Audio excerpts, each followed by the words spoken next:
Ça va rentrer petit à petit. Alors, tu me passes la parole, mais en fait, la parole, je vais la redonner immédiatement à Mylène Ries, que j'invite sur scène à nous rejoindre. Et Mylène, voilà, on est très heureux de l'accueillir parce que d'une part, elle a contribué au premier parcours Bourgogne-Franche-Comté et qu'elle a aussi des choses à nous dire.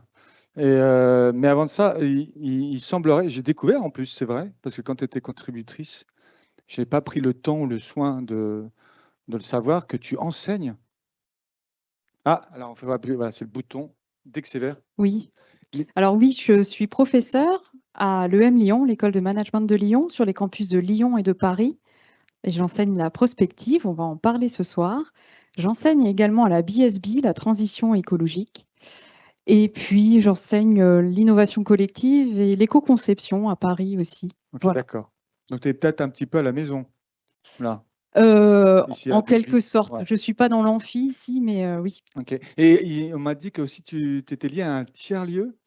Oui, alors moi je réside à côté de Semur-en-Auxois et au sein de Semur-en-Auxois, il y a un tiers-lieu qui s'appelle le Labox, le laboratoire de l'Aussois.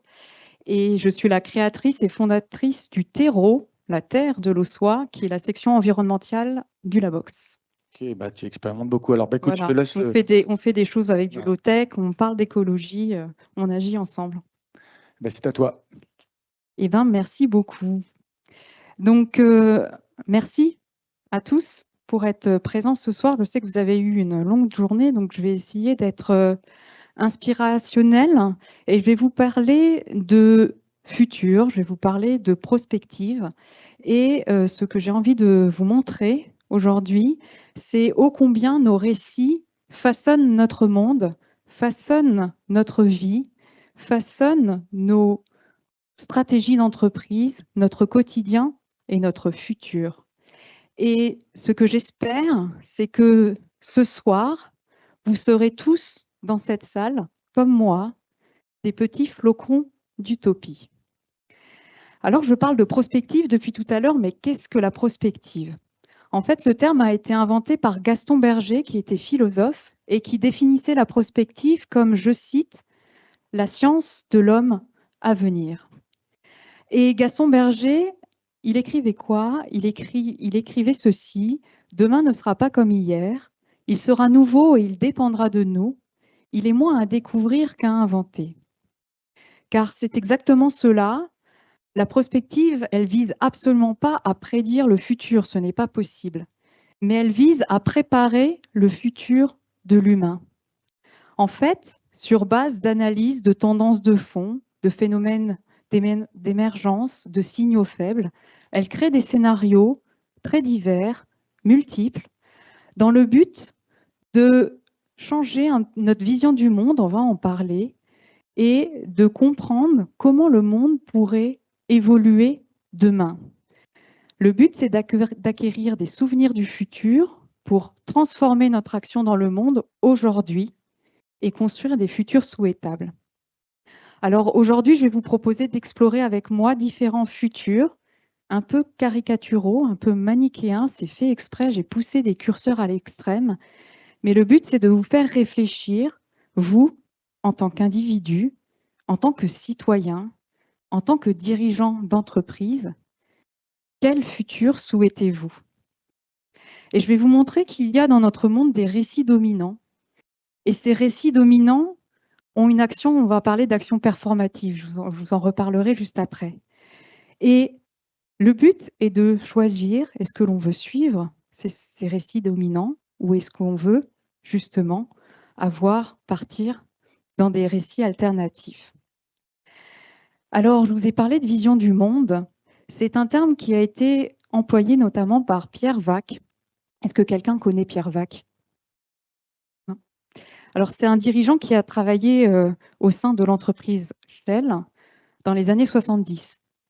Et c'est le premier à avoir mis en place, on va dire, de la prospective. En fait, c'était de la planification par scénario au sein de Shell. Et en fait, il a forcé les dirigeants de Shell, on était avant les chocs pétroliers, à se poser la question de savoir si jamais les dirigeants des groupements pétroliers prenaient de plus en plus de place sur la scène géopolitique, Et s'il changeait les prix du baril du pétrole, comment Shell réagirait? Le but de Pierre Wack, c'était absolument pas de prédire l'avenir. Il n'a pas dit aux dirigeants de Shell, il y aura un choc pétrolier demain. C'était complètement fou et invraisemblable à l'époque. Le but, et c'est ce qu'il expliquait, c'était de changer la vision du monde des dirigeants. La vision du monde, c'est quoi? C'est la représentation simplifiée que l'on a tous de notre environnement. Parce qu'on a tous un modèle mental, on a tous des habitudes, on a tous une expérience de vie, un parcours, une histoire, et donc des œillères correspondantes. Et le but de la prospective, avec ces scénarios multiples, c'est justement d'aller chatouiller cette vision du monde, d'aller regarder derrière ces œillères et ouvrir au maximum notre regard, parce que ce qu'explique Pierre Wack, c'est qu'un décideur ne décide bien que quand il a compris et quand il a entreaperçu, quand sa vision du monde lui a permis de correctement appréhender les principales forces qui structurent le réel. Alors, pour vous montrer comment cette question de vision du monde est particulièrement, on va dire, pernicieuse, on va aller justement, littéralement, dans notre vision du monde. Alors, comment regarde-t-on le monde à l'heure actuelle? Je pense que personne n'est choqué par cette carte. On le regarde comme ça. Alors, je vais faire un petit jeu à main levée. Je vais vous demander qui, à main levée, pense dans cette salle que le Groenland a à peu près la même surface que l'Afrique? Non? Il y a un piège. Si elle pose la question, c'est qu'il y a un piège. Qui pense que le Groenland est plus grand que l'Afrique? Ouais. Qui pense que l'Afrique, en fait, est beaucoup plus grande que le Groenland, est plus grande que le Groenland? OK, parfait. Alors, pour ceux qui ont levé la main, ils ont le droit de rejouer parce qu'au moins, ils ont une première partie de réponse. Mais est-ce que vous pensez que l'Afrique est 2 fois plus grande que le Groenland? Ils pensent que ça? 2 fois? Ouais, prie pas. 5 fois plus grande que le Groenland? Ouais. 10 fois plus grande que le Groenland? Ouais. Non, ça fait trop. 15 fois plus grande que le Groenland? Alors, ce n'est pas les enchères. Alors, je ne vais pas vous refaire les cours. Alors, je ne sais pas s'il y a des platistes dans cette salle, je n'espère pas. Mais bon, pour passer, alors avec le micro, c'est compliqué, mais pour passer d'une sphère à un plan, eh ben, malheureusement, il faut prendre des hypothèses. On l'oublie souvent, mais il faut prendre des hypothèses. Et la projection de Mercator que vous voyez ici, elle est basée sur des hypothèses dont on ne remet absolument plus en cause la légitimité. Les hypothèses, c'est quoi? C'est de conserver les angles, mais déformer les surfaces et les distances. Alors, je vais vous montrer une autre projection, qui est la projection de Gall-Peters, qui, elle, est une projection équivalente, c'est-à-dire qu'elle conserve les aires, mais elle déforme les angles. Ça fait bizarre, n'est-ce pas? Ouais, hein? Ouais, ça fait bizarre. Et en fait, la réponse, c'était celle-ci. L'Afrique est 15 fois plus grande que le Groenland. Et ça attire l'attention, cette projection, elle attire l'attention sur la représentation complètement injuste des pays pauvres au détriment des pays, au bénéfice, pardon, des pays riches. Et ça pose la question de l'importance de chaque pays et de chaque continent dans notre imaginaire. Et ça montre qu'un choix de projection que l'on ne remet absolument plus en cause. Ça influe et ça a un impact sur notre vision du monde.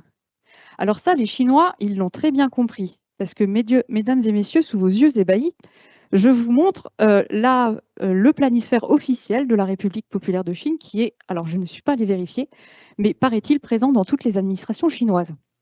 Alors pour vous aider, la version avec les pays. Et qu'est-ce qu'on voit sur cette carte? Ben, on voit... Alors si, elle est là.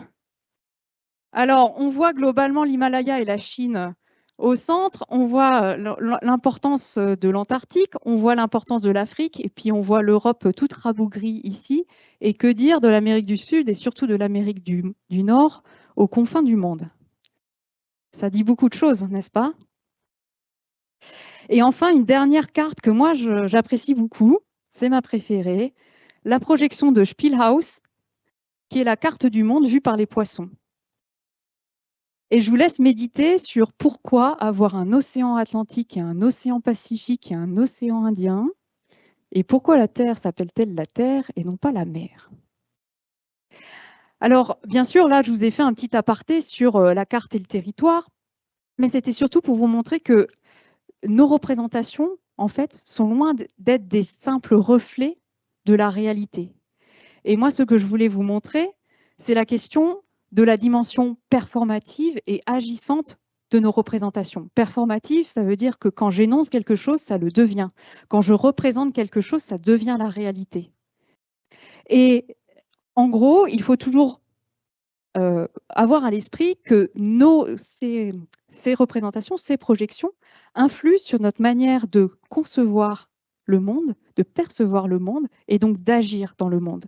Et il faut être conscient qu'on a tous des mécanismes inconscients, ceux-ci, qui nous biaisent et qui biaisent nos perceptions de la réalité.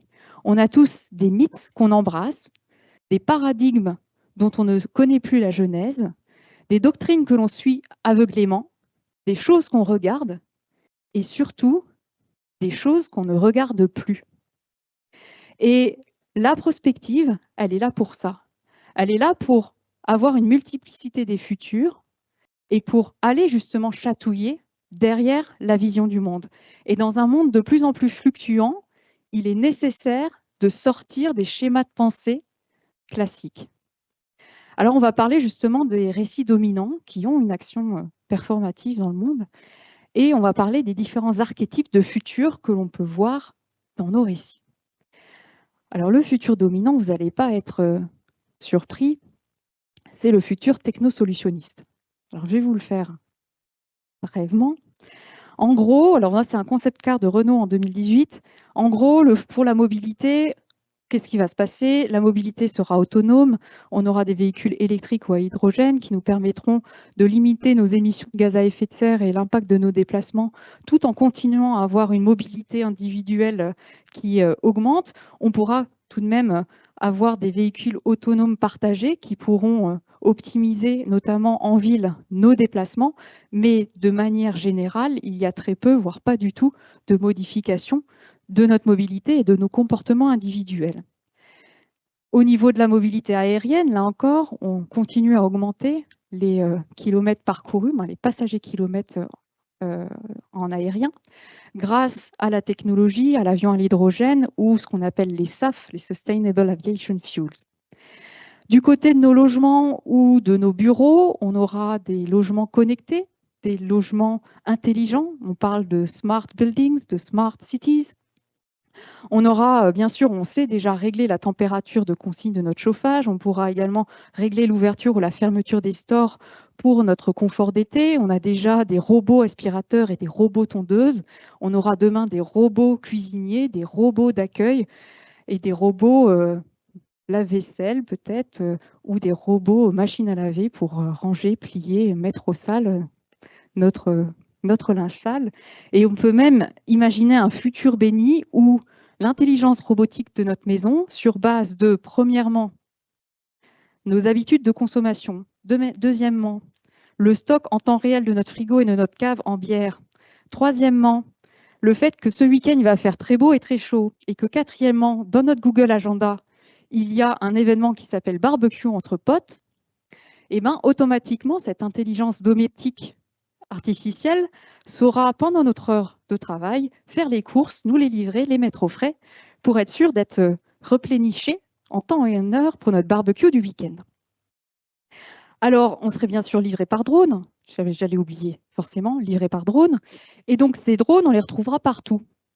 On les retrouvera également dans nos champs, puisque nos champs seront transformés et nos fermes seront transformées en start-up de la tech. On aura des drones qui nous permettront d'analyser notre sol, d'analyser la culture et la pousse des végétaux, d'épandre engrais ou pesticides au besoin. On aura également des drones qui permettront de semer, qui permettront de récolter. Et pour les plus urbains d'entre nous, les fermes verticales fleuriront en ville. Là encore, tout sera piloté à distance, de l'éclairage en passant par les nutriments nécessaires à la croissance des plantes. Pour limiter les impacts environnementaux liés à l'élevage, on n'aura plus de vaches, ou plus beaucoup, mais on aura des viandes qui seront poussées, je ne sais même pas quel est le terme à prendre, qui seront développées en laboratoire. Et pour reprendre les mots d'Emmanuel Macron il y a quelques années au Salon de l'agriculture, globalement, notre agriculture sera robotique, génétique et numérique. Alors tout ça nécessitera beaucoup de données, des données qui seront collectées, agrégées, analysées, extrapolées, exploitées par une intelligence artificielle qui nous optimisera nos déplacements, nos consommations d'énergie, nos consommations d'eau, régira peut-être nos vies et nos interactions sociales. Cette IA sera, et est pour le moment, découplée de nos corps, mais sera par la suite directement implantée dans nos schémas neuronaux grâce à des puces dans une quête d'humains augmentés. Alors, ce n'est pas un futur 2050 là, que je vous présente, c'est plutôt un futur 2030. Il y a énormément de choses qui sont déjà là ou qui sont déjà en développement. Et je ne suis absolument pas là pour vous dire que ce futur n'existera pas. Bien sûr qu'il existera pour des personnes privilégiées, et je mets beaucoup de guillemets à privilégier. Je prends le mot privilégié comme un privilège, on va dire, financier. Donc pour des personnes privilégiées dans des pays privilégiés, dans des années privilégiées de notre futur, bien sûr que ce futur existera. Mais que ce soit le futur de tout à chacun, partout dans le monde, pour tous et dans toutes les années qui suivent, moi personnellement, je n'y crois pas. Pourquoi ? Parce que globalement, 1972, la croissance infinie dans un monde fini n'est pas possible. Vous avez certainement dû le voir plein de fois.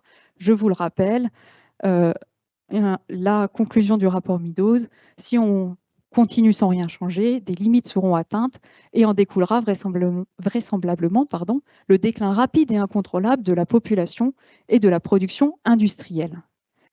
Et vous l'avez certainement déjà vu, cette courbe. Qu'est-ce que ça veut dire, le déclin incontrôlable de la population et de la production industrielle? Ça veut dire ça. Bon.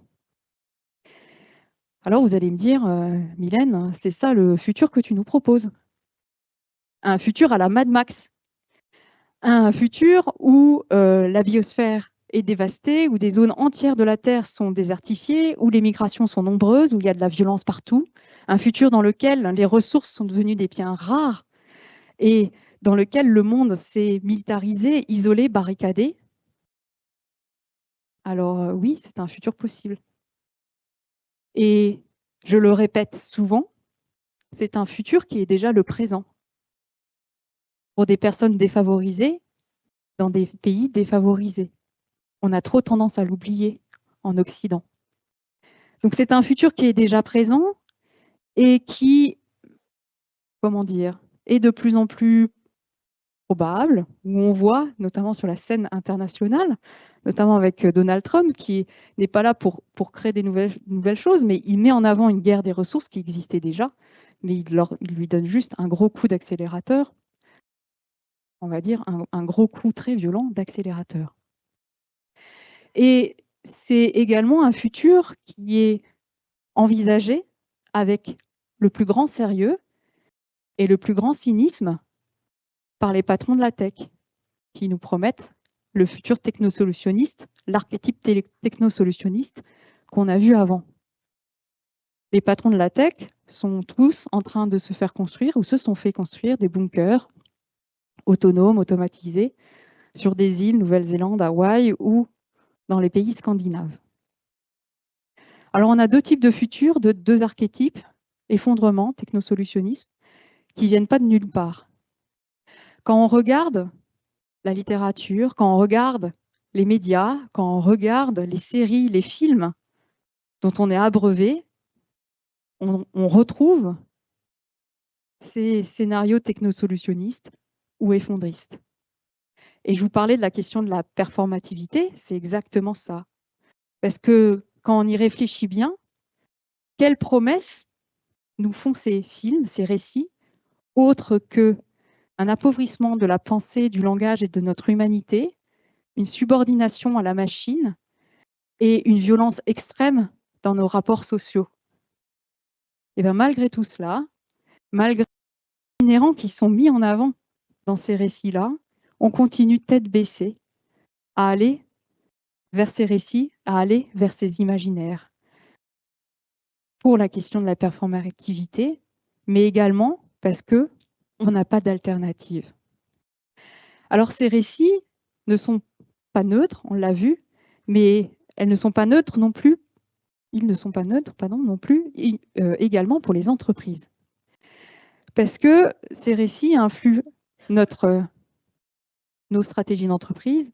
Et je suis presque sûre que si je vous demandais quelles étaient vos stratégies d'entreprise avant d'entrer dans la CEC, j'aurais beaucoup de stratégies d'entreprise basées sur des ressources illimitées, basées sur le besoin de se développer en permanence, des indicateurs qui prônent l'individualisme, la compétition, la performance, gagner des parts de marché, sur l'hyperaccélération. Moi, j'ai travaillé en supply chain, je connais l'hyperaccélération, croyez-moi.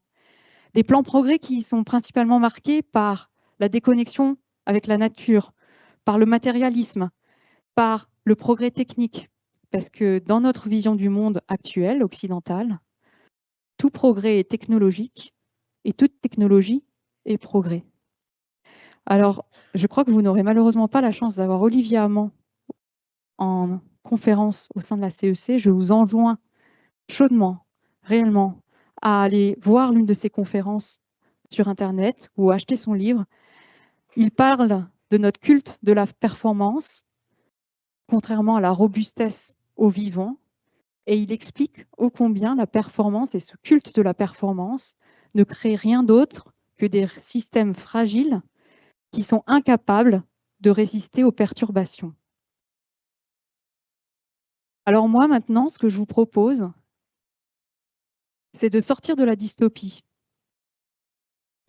C'est de sortir de notre roue infernale entre effondrement et technosolutionnisme. C'est de désincarcérer le futur, le hacker, faire exploser nos représentations sociales et nos visions du monde. Moi, je vous propose d'opérer un retournement de l'imaginaire. Cessez de penser que l'écologie est le problème et le numérique la solution. C'est exactement le contraire. Je vous propose d'ouvrir la porte des possibles et de sortir de la dépendance au sentier de nos récits.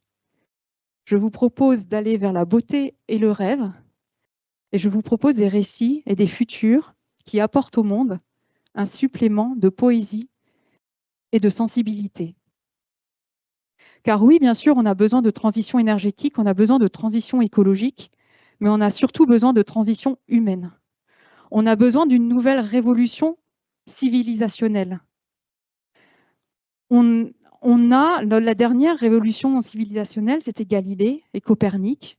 Quel changement de vision du monde à l'époque, passer de l'homme, l'être humain, au centre de l'univers, au Soleil, au centre de notre système, la Terre qui tourne autour du Soleil et la Terre qui tourne autour d'elle-même. Copernic, Galilée, c'est le début de la science moderne, c'est le début des lois gravitationnelles. C'est Descartes qui dira juste après que lorsque l'homme, l'être humain, aura augmenté ses connaissances scientifiques, alors il sera, je cite, c'était les hommes seront, je cite, maîtres et possesseurs de la nature. Alors ce que nous dit Bruno Latour, il nous dit cette citation que j'aime beaucoup, à la terre qui se meut de Galilée, il fallait ajouter la terre qui s'émeut de Lovelock. James Lovelock, père de l'hypothèse Gaïa. L'hypothèse Gaïa, c'est quoi? C'est de dire que l'homme fait partie d'un système plus grand, plus complexe, Gaïa, qui est un organisme unique composé de tous les êtres vivants sur cette terre et tous les non-vivants, et qui sont tous en interaction pour maintenir les conditions optimales pour la vie. Gaïa, c'est la vie qui aménage le monde, pour la vie. Alors, ce que je vous propose maintenant, c'est des futurs où on sort de nos schémas de pensée, qu'on est dans un monde d'objets qui n'ont pas d'agency, qui n'ont pas de capacité d'agir, dont nous sommes maîtres et possesseurs, à un monde dans lequel nous sommes au milieu d'êtres qui se superposent avec nous et interagissent avec nous. Et si demain nous changions notre rapport au monde, notre rapport à la nature? Et si demain on comprenait que nous sommes la nature, que nos existences et nos vies sont intrinsèquement liées à celles d'autres êtres vivants sur cette terre? Et si demain on développait une géopathie, une empathie pour la terre? Et si demain la nature avait des droits? Et si demain on écrivait la Déclaration universelle des droits de l'eau, des droits de l'arbre, des droits de la rivière et de la forêt? Pourquoi des choses aussi conceptuelles que des pays et des entreprises auraient des droits, alors qu'un arbre matériel présent n'en aurait pas? Et si demain on participait à l'auto-guérison du monde? Et si demain on régénérait nos écosystèmes? Si on cultivait la pluie et on rendait l'eau à la terre? C'est le but de l'hydrologie régénérative, planter des arbres, planter des haies, des paysages diversifiés pour cultiver l'eau. Et si on s'inspirait du peuple castor pour la ralentir, cette eau, pour l'infiltrer et la stocker dans nos sols? Et si demain, on faisait ça également en ville, si on régénérait nos écosystèmes citadins? Et si demain, la ville était désimperméabilisée, végétalisée, apaisée, dépolluée? Et si on se réveillait avec le chant des oiseaux plutôt que le klaxon des voitures? Et si demain, on régénérait également notre société, notre lien au monde et nos liens avec les autres? Alors ça serait peut-être déjà par redéfinir ce qu'est le bonheur et la prospérité. Prosperare, en latin, c'est un verbe qui signifie rendre heureux. C'est amusant ou pas de voir que rendre heureux est maintenant connoté presque uniquement à une question de conditions matérielles et financières. Et si demain, le bonheur, c'était les liens plutôt que les biens? Et si demain, ce ne sont plus nos possessions qui nous possédaient? Et si demain, on revoyait notre rapport à la consommation matérielle, si on partageait nos outils, nos objets, si on les réparait et on les gardait le plus longtemps possible? Et si demain, on faisait une technologie raisonnée? Et si demain, on interdisait tout gaspillage de ressources? Et si demain, on redéfinissait la place de l'argent dans nos vies? Si nos critères n'étaient plus nos revenus et notre salaire, mais plutôt le sens que l'on donne à sa vie? Et si demain, on revalorisait le don au lieu de tout financiariser, depuis la chambre vide de notre appartement, en passant par la place de libre dans notre voiture et les vêtements qu'on ne veut plus porter? Et si demain, on revalorisait l'entraide, si on sortait de la logique de compétition pour aller vers la logique de collaboration? Et si demain, on sortait de l'agression pour aller vers le prendre soin? Parce qu'en plus de partager nos outils, on pourrait partager nos logements, nos jardins, nos compétences, nos connaissances, nos savoir-faire. Alors, vous allez me dire, parce que c'est souvent ce que j'entends, que la nature est un lieu et le lieu d'une concurrence féroce pour survivre. Mais en fait, rien n'est moins faux. Bien sûr qu'il y a des phénomènes de domination, bien sûr qu'il y a une sélection naturelle génération après génération. Mais l'entraide est un principe clé du vivant. L'entraide au sein d'une population, au sein d'une même espèce, mais également l'entraide entre espèces. C'est ce qu'on appelle la symbiose. Et si demain, cette entraide passait par le fait d'assurer à tous, à un moindre coût, les biens essentiels pour survivre, les premiers kilowattheures d'énergie, les premiers mètres cubes d'eau, les premières kilocalories de nourriture? Et si demain, on gérait les biens comme des communs, des biens gérés par tous et pour tous, dans le but de pérenniser la ressource? Et si demain, on garantissait à tous l'accès à des régimes alimentaires sains, Et si on comprenait que la santé de l'être humain est liée intrinsèquement à la santé des animaux et à la santé des écosystèmes? Et si demain, on mettait en place une sécurité sociale de l'alimentation?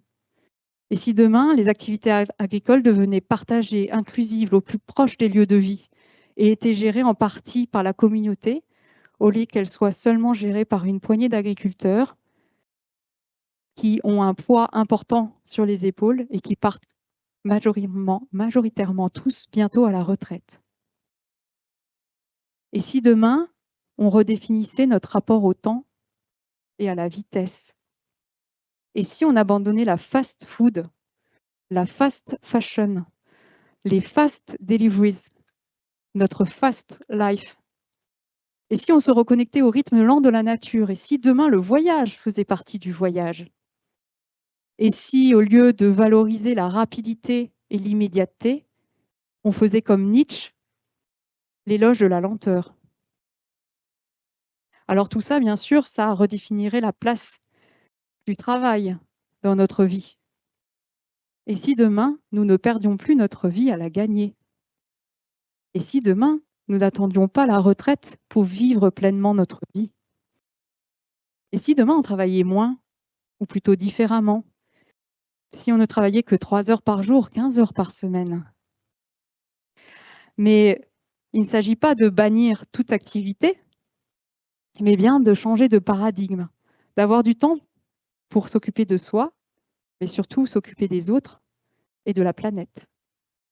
Car quand on y pense aujourd'hui, dans notre société, s'occuper de ses enfants, garder ses petits-enfants, s'occuper d'un parent en fin de vie, d'un proche malade, être entraîneur de foot ou de rugby pour les enfants du village le week-end, être bénévole dans des associations, tout ça n'est pas considéré comme du travail dans le sens valeur ajoutée du terme qu'on emploie le plus souvent.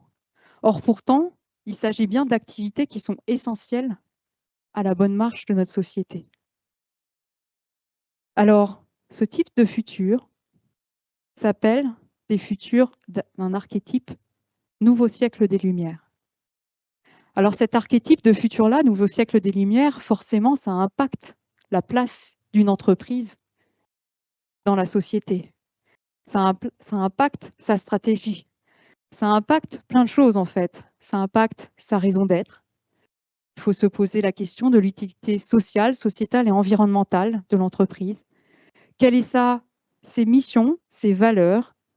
Est-ce que toutes les entreprises demain sont des entreprises à mission? Ça impacte la gouvernance. La nature a-t-elle une place dans vos comités directeurs, vos comités exécutifs, dans vos comités d'administration, que sais-je? Est-ce que les employés sont actionnaires de l'entreprise? Est-ce que les statuts juridiques changent massivement vers des statuts de type SCOP ou SIC? En termes de production, en termes d'opération, c'est une sobriété extrême en ressources. C'est une circularité complète avec une absence de déchets, mais des ressources valorisées et valorisables par les membres de l'écosystème. C'est des produits qui sont garantis sur le long terme, qui sont réparables. Et ça change le modèle d'affaires, puisqu'il faut envisager des actions et des offres de réparation. Il faut sortir de la logique volumique à visée de croissance. Il faut peut-être renoncer à certains marchés. Et puis finalement, alors vous allez, je pense, voir ça dans les futures sessions, aller vers de l'économie de la fonctionnalité et de la coopération, donc aller vers une économie de l'usage et non plus de la vente unique de biens. Ça change les indicateurs qui sont suivis par l'entreprise, puisqu'on suit une valeur autre, des valeurs autres que la valeur financière. On va vous parler de comptabilité en triple capital. Ça nécessite de modifier les tableaux de bord, de modifier les objectifs individuels de vos collaborateurs, de modifier les cahiers des charges, des achats, des supply chains, des projets d'investissement. Ça nécessite de se poser la question des profits. Quelle est la rémunération juste et équitable de l'ensemble des parties prenantes en interne, mais également en externe? Comment on répartit la valeur ajoutée sur l'ensemble de la chaîne de valeur entre les différents clients et fournisseurs. Ce type de répartition de valeur se ferait alors par choix de gouvernance et non pas par les lois du marché. C'est également potentiellement un réinvestissement des bénéfices dans des projets écologiques et sociaux. En termes de richesse humaine et de travail, ça pose la question de l'écart des rémunérations au sein d'une entreprise, au sein d'une filière. Ça pose la question de la semaine de 4 jours, la semaine de 15 heures, la semaine de 30 heures, que sais-je. Ça pose la question du temps potentiellement dédié aux employés pour travailler sur des sujets, sur des projets qui ne sont pas directement en lien avec l'entreprise. C'est ce que fait déjà Google. C'est peut-être des projets qui sont tous portés et surtout initiés par le personnel, avec une logique d'inclusion et de diversité en interne. Et enfin, ça implique des liens extrêmement forts avec l'écosystème, avec les écosystèmes naturels et sociaux de vos entreprises, puisque ça nécessite d'aller vers de la coopération et de l'entraide, voire pourquoi pas de la mutualisation des outils avec des personnes de vos écosystèmes, pourquoi pas avec vos concurrents. Ça pose la question de la croissance du système global et non pas seulement de la croissance propre de l'entreprise et de votre contribution positive, qu'elle soit écologique ou sociale, aux écosystèmes. Alors vous allez me dire, oh, ce troisième futur, il est radical, hein, Mylène. J'anticipe les remarques. Alors oui, pourquoi pas. Je vous pose la question, pourquoi serait-il plus radical ou moins radical qu'un futur technosolutionniste ou qu'un futur effondriste? Si ce n'est parce qu'on n'a pas du tout l'habitude de l'entendre. Mais pourquoi serait-il plus ou moins radical? Alors là, je vous mets un extrait d'une citation un extrait du livre Paresse pour tous d'Adria Klent qui dit ceci. Ah, la radicalité, elle est compliquée, elle fait peur, elle semble rude, elle secoue, elle est menaçante, mais elle est nécessaire. C'est ce qu'il faut retenir. Elle sert à casser les dogmes, les scléroses, les certitudes imposées. Elle permet de s'obliger à réfléchir quand toute une logique nous demande parfois, souvent, trop souvent, d'accepter notre sort la bouche en cœur. C'est exactement ça, ce que j'essaye de vous faire aujourd'hui, avec ce futur de type nouveau siècle des Lumières. Et c'est ce qu'essaye de faire la prospective en mettant en place une multiplicité de scénarios. Se poser la question, et si, et pourquoi pas? Ma vision du monde est-elle correcte, oui ou non? Alors vous allez aussi pouvoir me dire que c'est trop utopique. Alors là, je vous répondrai que les utopies d'aujourd'hui sont les évidences de demain. Réfléchissez aux premiers abolitionnistes qui réclamèrent la fin de l'esclavage, aux premières femmes qui militèrent pour le droit de vote des femmes. Alors, il y a eu Olympe de Gouges qui a fait un peu les deux, qui est morte décapitée. Je vais essayer de ne pas mourir décapitée demain. Mais ce qu'il faut comprendre, c'est que plus personne, moi je l'espère dans cette salle, ne remettrait aujourd'hui en cause la fin de l'esclavage et le droit de vote des femmes. Et pourtant, à l'époque, les militants de ces causes étaient méprisés, étaient enfermés, étaient brutalisés et n'étaient pas les majorités dans leur moment, dans leur présent. Alors, les utopistes sont toujours des minorités et ils sont combattus dans le feu de leur époque, mais quelques années après, alors peut-être quelques centaines d'années d'après, on les honore. Alors vous pouvez aussi me rétorquer que les humains sont naturellement mauvais, que nous sommes par essence égoïstes et portés uniquement sur notre intérêt personnel. Alors ça, c'est une croyance qui est répandue, qui est profondément ancrée. Et il y a un écrivain et historien néerlandais qui a écrit ce livre, Humanité, une histoire optimiste, qui montre qu'en fait, il y a plein d'exemples historiques qui prouvent le contraire. Et qu'on est câblé pour la gentillesse, orienté vers la coopération et enclin à faire confiance. Et que c'est même une base importante, évolutive d'Homo sapiens. Est-ce que quelqu'un dans la salle connaît l'homme de Chancelade? Alors, si vous me dites oui, c'est mon pote, il y a un petit problème, il est mort il y a 20 000 ans. Ouais, tu le connais? Qu'est-ce qu'il a fait, l'homme de Chancelade?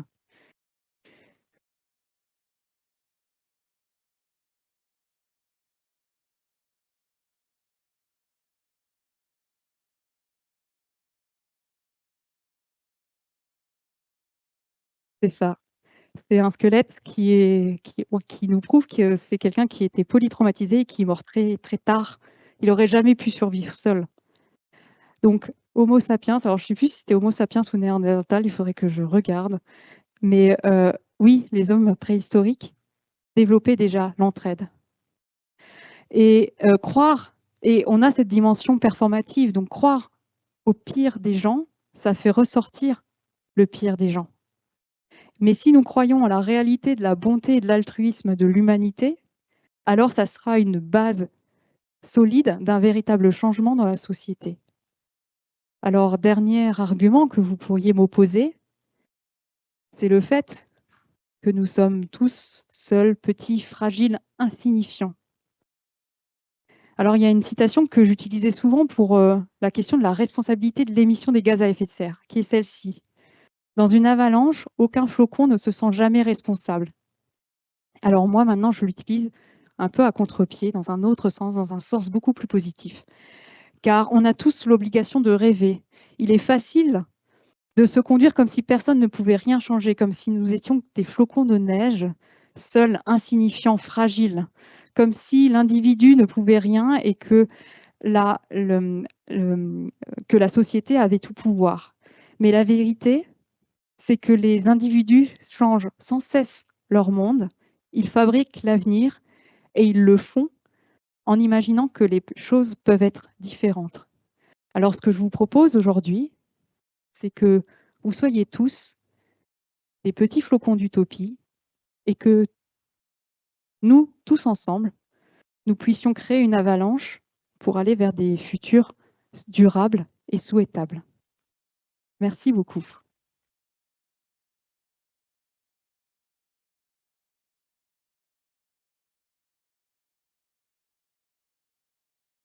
Et si vous avez besoin d'autres récits, d'autres utopies, je vous ai mis un peu de lecture, en plus de toutes les lectures que je vous ai mises dans la conférence. On aurait pu achalander notre librairie là-haut si on avait pris ça plus tôt.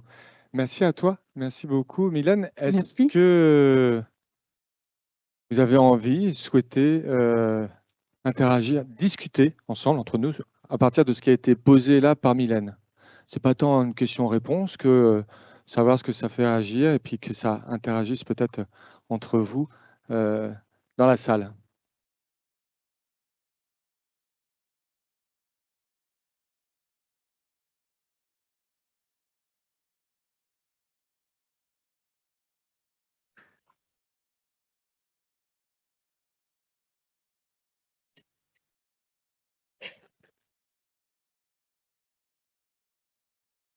Bonsoir. Je voulais savoir si dans la prospective, vous faisiez l'analyse des anciennes science-fiction. J'ai eu la chance récemment d'écouter un conférencier qui nous disait que tout ce qui se passe aujourd'hui était peu ou prou dans tous les anciens films de science-fiction, y compris le téléphone portable dans les années 37, je crois. Voilà. Est-ce que l'étude de la science-fiction du siècle dernier est un moyen de prospective? Alors, moi, personnellement, je ne le fais pas, mais je crois que d'autres le font. Oui, c'est sûr que c'est quelque chose d'intéressant. Moi, ce que je fais avec mes élèves, c'est que je les fais travailler sur ce qu'on appelle des forces de changement à l'œuvre dans le monde, que ce soit des forces de changement environnementales, sociales, politiques, géopolitiques. Et le but, c'est d'aller creuser quelles sont les dernières tendances lourdes et tendances des signaux faibles, tendances des phénomènes d'émergence dans les différents pays du monde et essayer de voir comment tout ça, croisé entre elles, on essaye de prendre 2-3 tendances et comment on arrive à faire des scénarios très différents en fonction de l'évolution de toutes ces tendances-là. Donc moi, je ne me base pas trop sur la prospective passée pour imaginer le futur de demain. Je me base plus sur le présent aujourd'hui pour essayer de me dire mais comment ça pourrait évoluer et quel est l'arbre des possibles.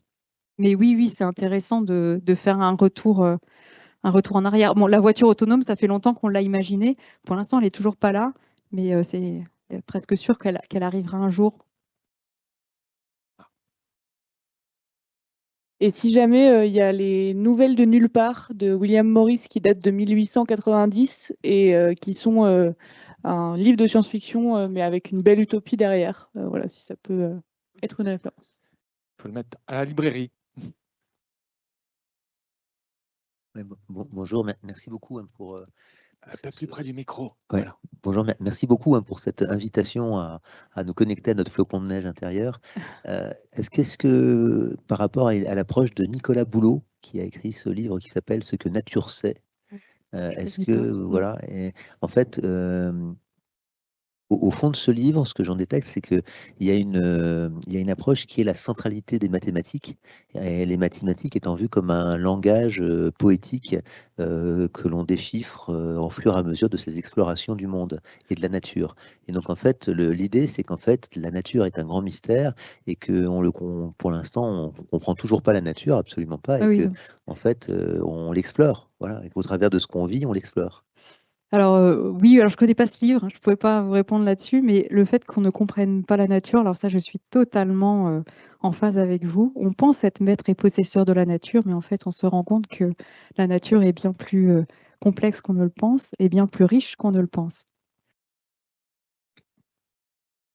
Vous avez dit, je crois, ou c'est dans la présentation, il a été dit que vous animiez un tiers-lieu, en tout cas, voilà, ça, son versant environnemental, et que vous mettiez en œuvre des solutions low-tech.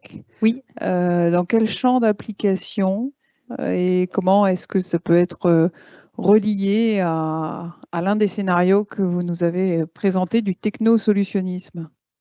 Alors, on n'est pas trop dans le technosolutionnisme au sein de notre. Alors, au sein de notre tiers-lieu, on a des sections très diverses. Hein. Le tiers-lieu a été fondé au départ sur un Fab Lab avec des imprimantes 3D, toute la question du numérique, des logiciels libres. Et puis petit à petit, il y a eu d'autres sections. Moi, je suis la section environnementale. Moi, le but, donc on fait des fours solaires, on fait des séchoirs solaires et on les fabrique ensemble. Et moi, ce que je dis souvent aux gens qui sont dans mon tiers-lieu et des adhérents, je leur dis, moi, je ne veux pas changer le monde. Je ne vais pas changer le monde avec 17 fours solaires et 22 séchoirs de mémoire à Semur en Auxois. C'est ridicule, 17 fours solaires et 22 séchoirs qu'on utilise une fois dans l'année. Le mien, il est utilisé dans toutes les démonstrations. Si vous êtes ce week-end à Dijon, il y a le musée de l'électricité, vous pouvez voir le labo. Je peux vous parler de Mouchot juste après, mais on est en exposition au musée de l'électricité à Saint-Apollinaire ce week-end. Donc moi, le but, c'est pas de changer le monde avec ces objets low-tech. Le but, c'est de recréer du lien en local. C'est de partager des moments, de partager des connaissances, de partager des savoir-faire, de partager un repas. Et ce dont je suis extrêmement fière, c'est qu'il y a de nombreuses...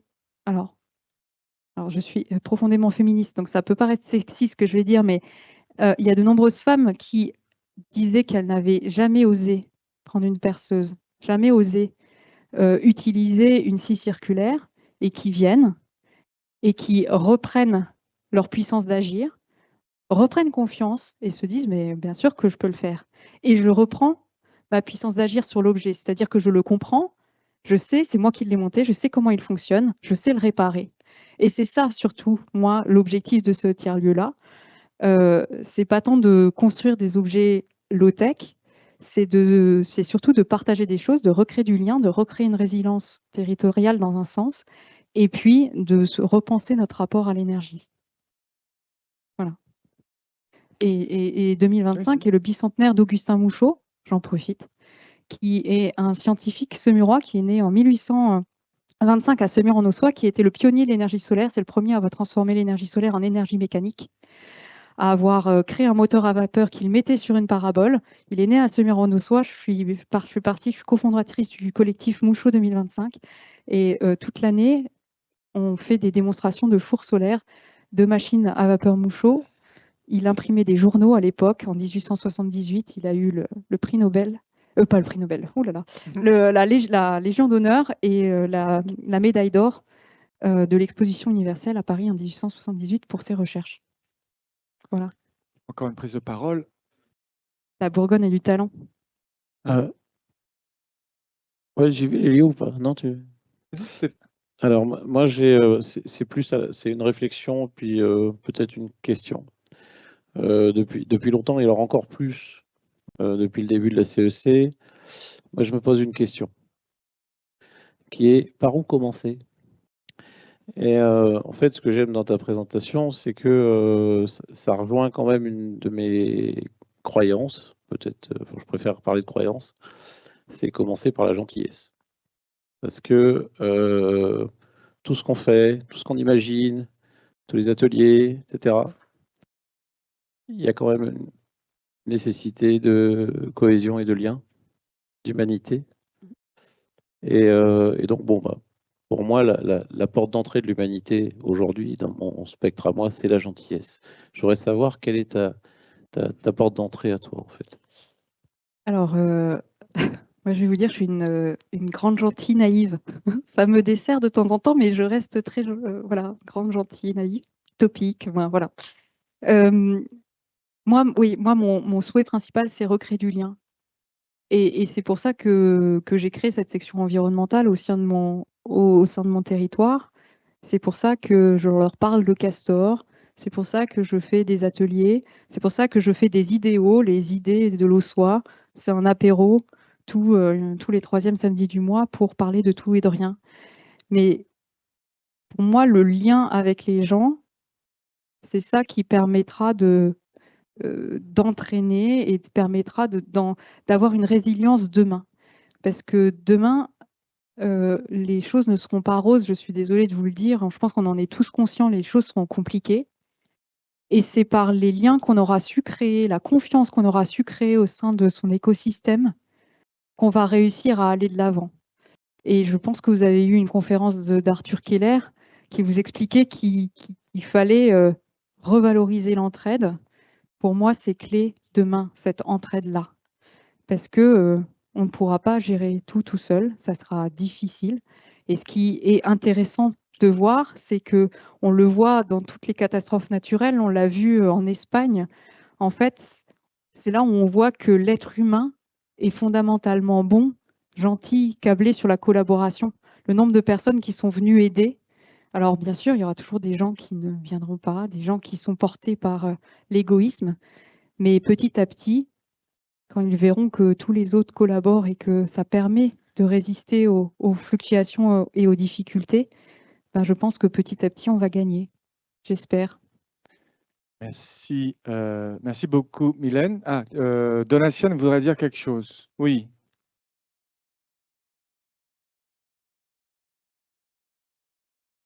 Tu nous as montré des exemples de films qui étaient plutôt techno-sélectionnistes, en tout cas plutôt sur ces problématiques-là. Et moi, je rêverais d'avoir des films extrêmement grand public qui puissent porter justement le côté plus utopique, entre guillemets, gentillesse, mais qui, voilà. Est-ce qu'il y a un moment des producteurs, des scénaristes qui vont travailler là-dessus pour pouvoir donner en fait envie? Parce que je pense que c'est partie aussi de la solution. C'est un souhait. Je te signale qu'il y a... Pardon?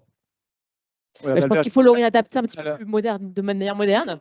Mais oui. Juste, je doute, enfin, je me doute que Mylène puisse donner la réponse, mais peut-être tu as une réponse. En tout cas, il y a une CEC des nouveaux imaginaires qui existe, qui va peut-être se renouveler, pour se poser cette question, où tout le métier se pose cette question, comment raconter de façon attrayante un futur désirable. Peut-être que toi, tu as une réponse aussi. Alors, les films, je n'en ai pas. Malheureusement, moi, quand je parle à mes élèves, je leur dis, donnez-moi des films d'anticipation, la science-fiction, ils me sortent tous Matrix, etc., etc. Ça, quand je leur pose la question qui a lu Le Ministère du Futur, qui a lu La vie est à nous ou Paresse pour tous d'Adria Klent, c'est des références qu'ils ne connaissent absolument pas et c'est des références qui sont des références malheureusement de niche.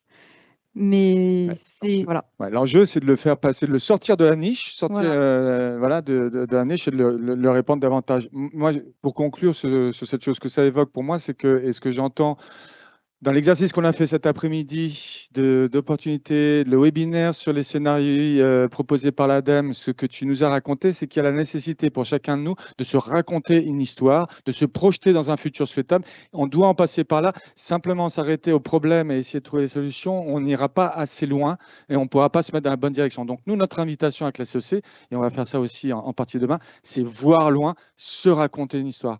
Affabulons. Nous sommes une espèce affabulatoire. Nous avons créé cette espèce avec des histoires qu'on s'est racontées. Racontons-nous des histoires dans un premier temps avant d'ancrer dans quelque chose de concret et pratique. Il y avait une proposition. Oui, il y a... Tiens. J'ai deux choses à vous dire. D'abord, il y a un petit livre là-haut qui est une BD qui a été fait par un anthropologue. Et c'est plein de petits sketchs. Et le principe, c'est que la vision du monde d'un peuple animiste d'Amérique centrale est dominante maintenant et que la nôtre est un sujet d'étude et de curiosité des chercheurs qui viennent explorer. Du coup, ça raconte pas toute une histoire, mais c'est un pas de côté assez rigolo. Et je pense qu'il n'y a qu'un seul exemplaire, mais on pourra le faire tourner, on pourra avoir l'économie du partage et de l'usage. Et l'autre, c'est dans les low-tech, on a un exemple assez concret en Bourgogne-Franche-Comté, et on en a bu l'année dernière, pour ceux qui étaient là en session 3. Il y a le compagnon d'une des contributrices qui a monté une brasserie qui est une entreprise commerciale qui fait une bière bio et qui est brassée à l'énergie solaire. Et du coup, c'est du thermique solaire.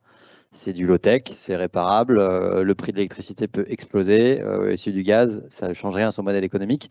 Du coup, c'est pas que du anecdotique, quoi. Le low-tech, c'est vraiment une manière d'être robuste. En particulier, là, il y avait un atelier risque systémique dans un monde dans lequel on sait que des outils plus sophistiqués peuvent être beaucoup plus fragiles. Ça a apparu dans l'atelier pollution aussi, hein, le low-tech. Ça apparaît pas. On va remercier encore une fois Mylène de nous avoir permis de faire ce pas de côté, ce pas de prise de hauteur. Je vous invite à garder 2 mots pour demain. Et si.